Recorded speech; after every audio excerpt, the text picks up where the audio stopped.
یہ انگوٹھی مرزا قادیانی کی سنت کے طور پر پہنتے ہیں کیونکہ مرزا قادیانی بھی ایسی انگوٹھی پہنا کرتا تھا۔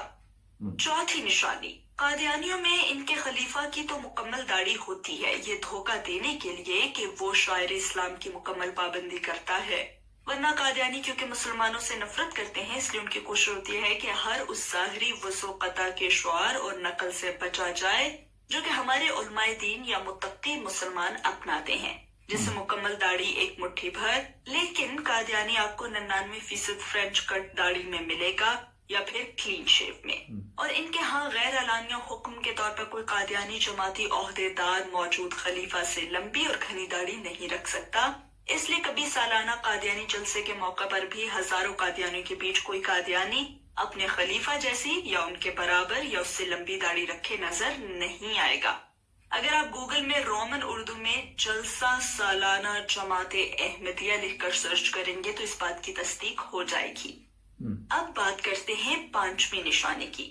قادیانی کبھی مسلمانوں کی طرح مخصوص نماز والی ٹوپی نہیں پہنے گا، وہ یا تو پٹھانوں کی مخصوص ٹوپی پہنے نظر آئیں گے یا سندھی ٹوپی یا جناح کیپ۔ اس حوالے سے ایک ایسی بات جو کوئی قادیانی آپ کو نہیں بتائے گا وہ یہ ہے کہ قادیانی جماعت میں ان کے مرتبے یا رتبے کے لحاظ سے سر ڈھانپنے کا رواج ہے۔ مردوں میں ان کا خلیفہ شملہ والی پگڑی پہنتا ہے اور اس کے علاوہ کسی قادیانی کو اس کی موجودگی میں پگڑی پہننے کی اجازت نہیں ہوتی۔ خلیفہ کے بعد جو اس سے نچلے درجے کے عہدیدار ہیں وہ جناح کیپ کا استعمال کرتے ہیں، پینٹ کوٹ یا شلوار قمیض یا شیروانی کے ساتھ، اور پھر اس سے نچلے عام قادیانی پٹھانوں کی مخصوص ٹوپی پہنتے ہیں یا پھر سندھی ٹوپی میں نظر آتے ہیں۔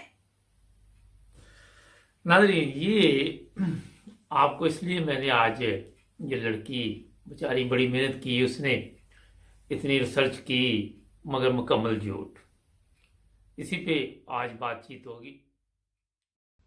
جی ناظرین، انگوٹھی سے شروع کرتے ہیں۔ میں نے بھی یہ انگوٹھی پہنی ہوئی، میں نے کہا آپ کو دکھا دوں، اور باقی اس لڑکی نے آپ کو بتا ہی دیا اس کا ترجمہ کیا ہے۔ یہ حضرت مسیح علیہ السلام کو الہام ہوا تھا، مگر دوسری طرف اس لڑکی کو یہ بھی بتانا چاہیے تھا کہ ہم تعویذ گلے میں ڈالتے ہیں، ہم پتہ نہیں من کے ڈالتے ہیں، کیا کیا ڈالتے ہیں، اس طرح کی چیزیں بھی بتانی چاہیے تھی۔ احمدی جو ہے وہ چاندی کی انگوٹھی پہنتے ہیں، علیہ السلام لکھا ہوتا ہے اوپر، مگر آپ کے لوگ تو سونے کی بھی زنجیریں پہنی ہوتی ہیں، سونے کی انگوٹھیاں بھی پہنی ہوتی ہے، پتہ نہیں مرد کیا کیا پہنتے ہیں، جو ویسے اسلام میں منع ہے۔ ان چیزوں کا شاید آپ کو بھی علم نہیں ہوگا۔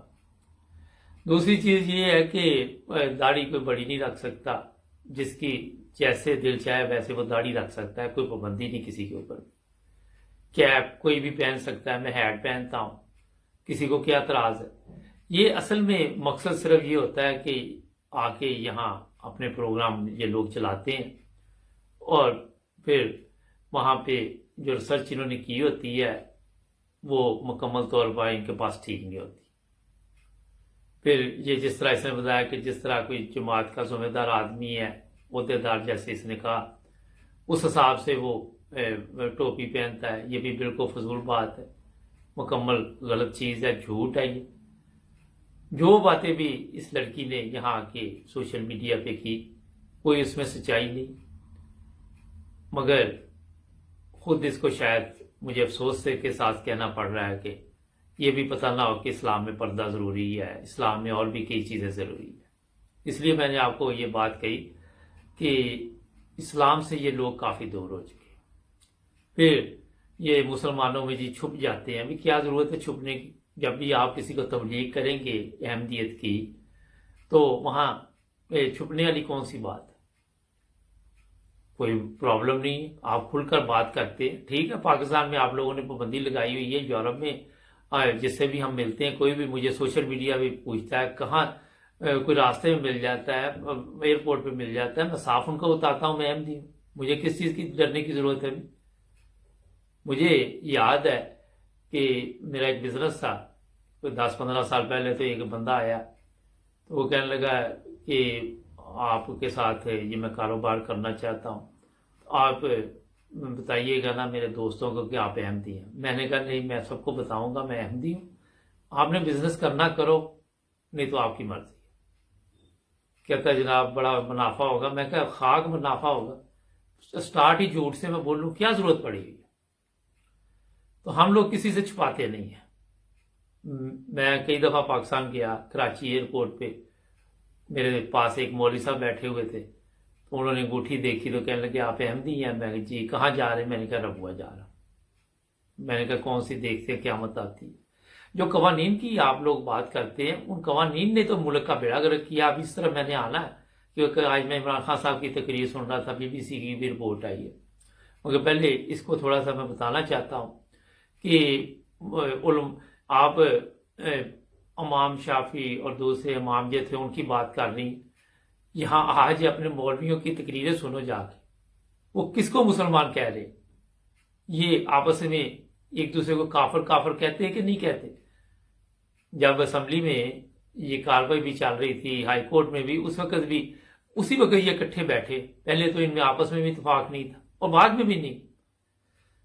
تو ہر چیز جو ہے وہ غلط طریقے سے پیش کی گئی ہے, کوئی اس میں حقیقت نہیں ہے. جو چیزیں میں آپ کو بتا رہا ہوں, یہ اگر لڑکی میرا پروگرام سنے تو جا کر سرچ کرے.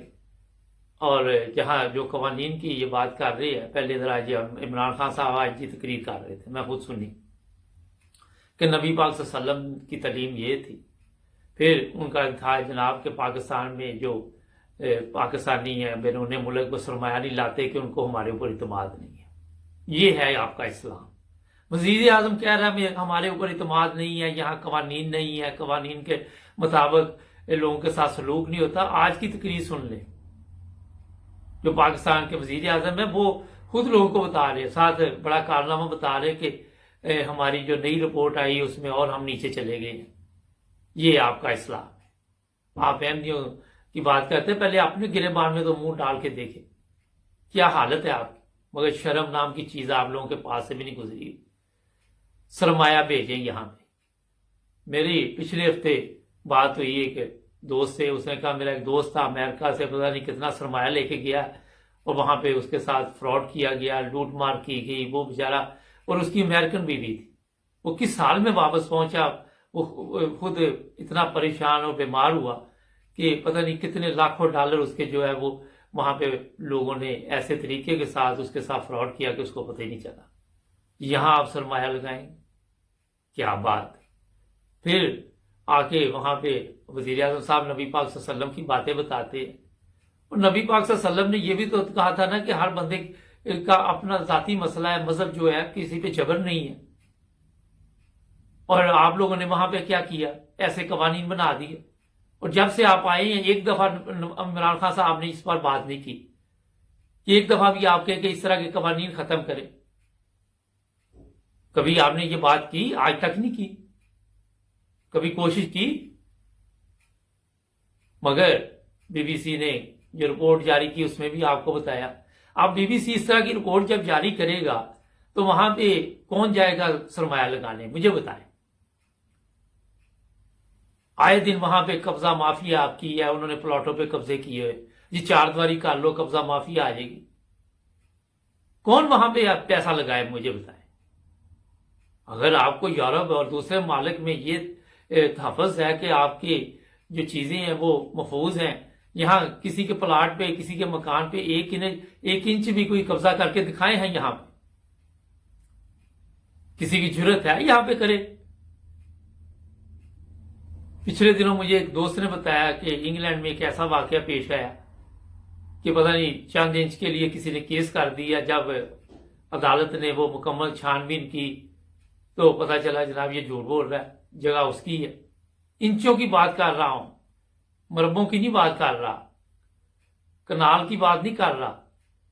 تو عدالت نے وہ پورا خرچہ بھی جو عدالت کا وقت ضائع ہوا وہ بھی اس کو کہا کہ دینا پڑے گا, اور ساتھ جرمانہ بھی کیا کہ آپ نے عدالت کا وقت ضائع کیا. مگر آپ کے وہاں ایسے ہو سکتا ہے؟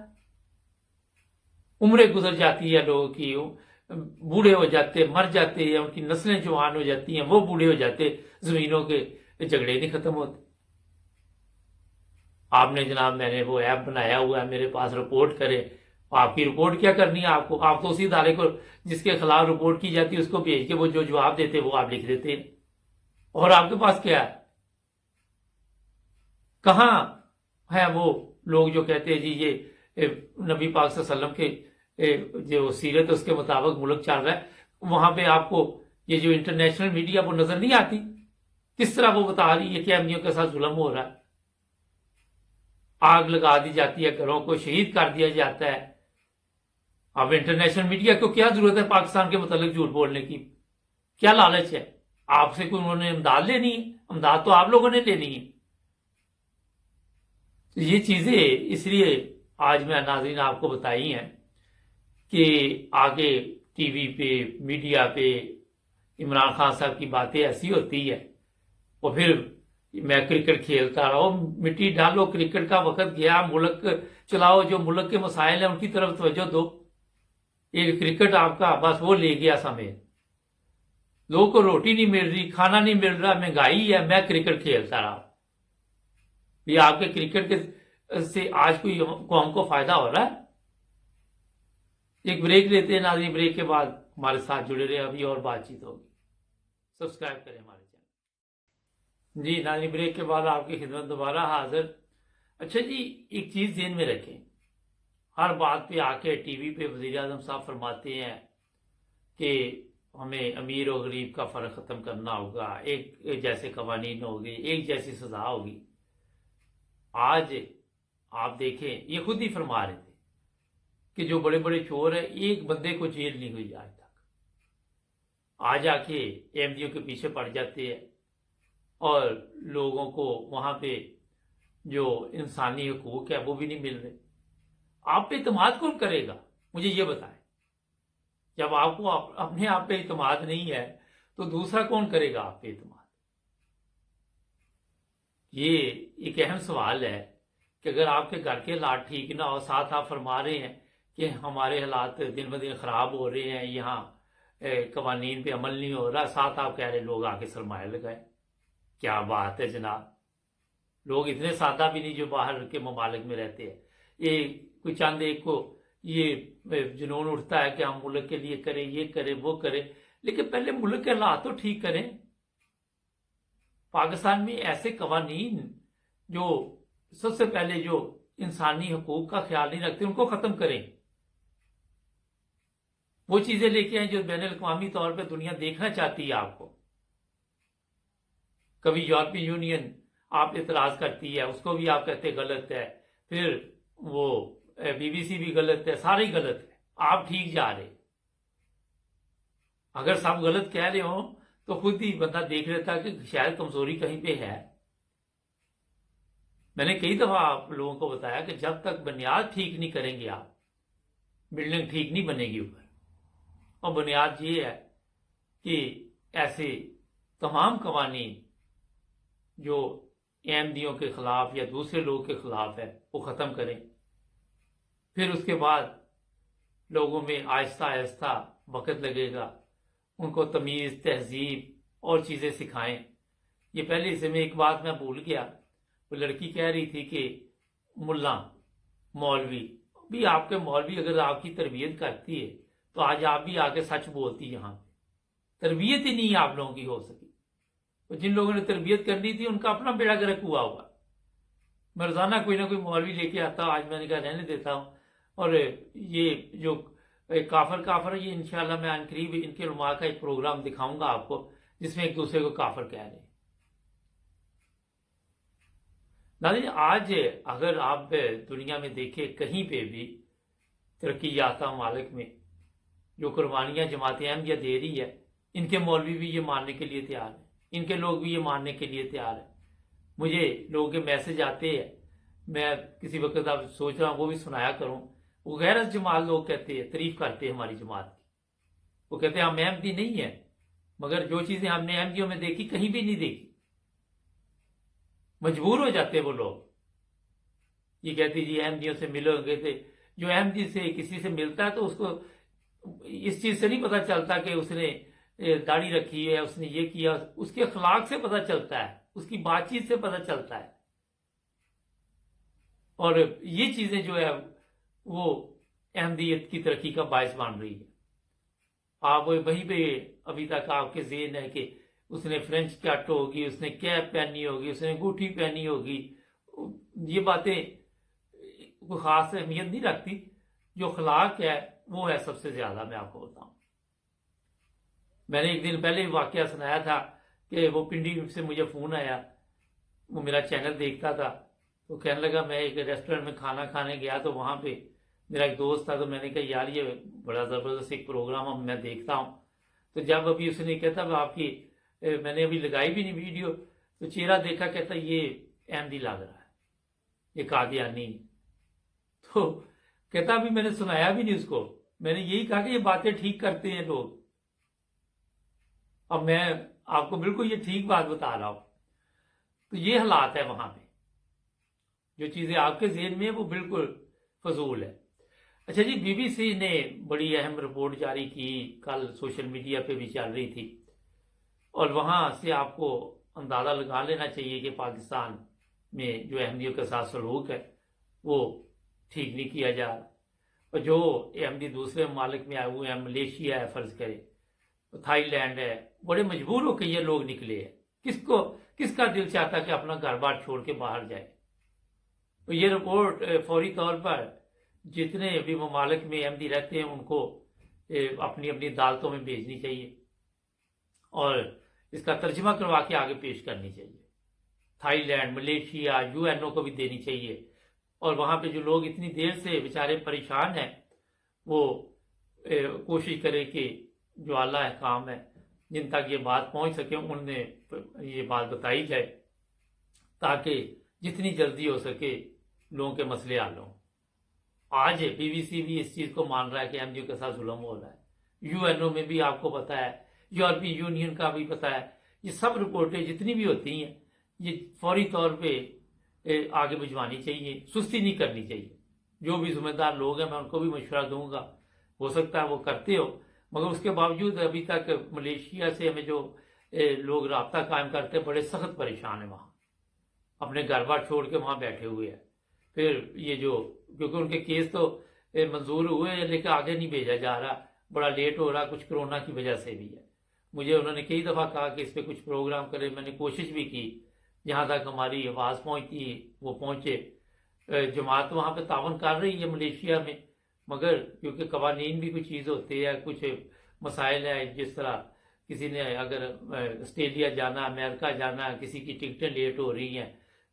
2 دن پہلے مجھے تھائی لینڈ سے بھی فون آیا تھا کہ دعا کرے ہمارا سب کچھ ہو گیا, پوری فیملی تیار بیٹھی ہیں, ٹکٹیں وغیرہ ڈیلے ہو رہی ہے, تو اللہ تعالیٰ ان کی بھی مدد کرے, کیونکہ لوگ کافی مشکل میں ہیں. لوگوں کی تعلیم کا حرج ہو رہا ہے, تعلیم بہت ضروری چیز ہے, بچوں کے لیے مسائل بنے ہوئے ہیں, اور لوگ کافی مشکل میں اپنا روزگار جو ہے وہ تلاش کرتے ہیں, کھانے پینے کا بندوبست کرتے ہیں.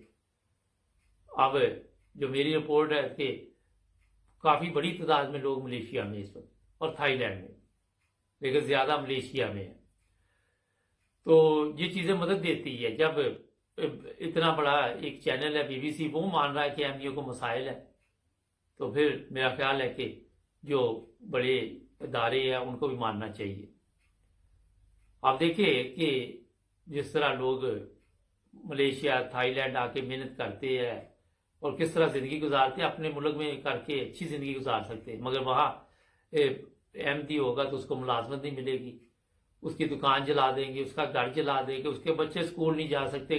چند دن پہلے مجھے ایک کہیں سے فون آیا کہ میرے بچے اسکول کالج جا رہے تھے, یونیورسٹی جا رہے تھے, وہاں نفرت اتنی پھیل گئی کہ میں بچے لے کے تو کسی دوسرے ملک میں بڑی مشکل سے پہنچ جاؤں. تعلیم کا حرج ہو رہا ہے, کئی چیزیں سامنے آ رہی, اور جب بچے جو ماں باپ ہیں آپ کے علم میں ہونا چاہیے, ان کو سب سے زیادہ اپنے بچوں کی فکر ہوتی ہے. بچے وہاں پہ محفوظ نہیں. چند دن پہلے بھی کراچی میں ایک احمدی بچہ 4 سال کا اغوا کر کے اسے قتل کیا گیا. میں نے پہلے بھی آپ کو بتایا تھا. جس طرح یہ سوشل میڈیا پہ آ کے اس طرح کی لڑکیاں نفرت کی پروگرام کرتی ہیں, یہ کہ اکیلی نہیں, یہ پوری ٹیم ہے, تو پھر وہاں لوگوں کے دلوں میں نفرت ڈال دیتی ہے. یہ بھی جھوٹ بول رہی ہے, وزیر اعظم بھی جھوٹ بول رہا ہے, قانون جو ہے وہ کچھ کر نہیں پاتا. آپ کے علم میں ہے چند دن پہلے احمدیوں کی ضمانتیں بھی نہیں ہوئی بغیر وجہ کہ ان کو جیلوں میں ڈالا ہوا ہے. کیا یہ دنیا دیکھتی نہیں؟